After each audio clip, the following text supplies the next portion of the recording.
بسم الله الرحمن الرحیم. بریم برای خودروی سواری. تویوتا کمری 2025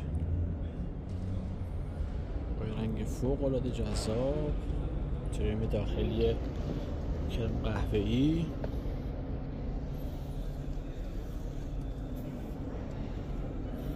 گیربکس ارتقا یافته و نسخه هیبرید.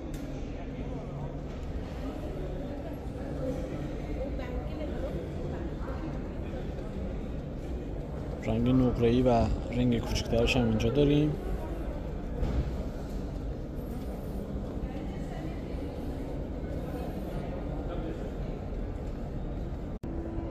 آخرین نسل از تویوتا پرادوهای 2024 و 2025 که فیس عوض کردن و توربو شدن. البته از نظر موتوری فضای داخل هم ببینیم.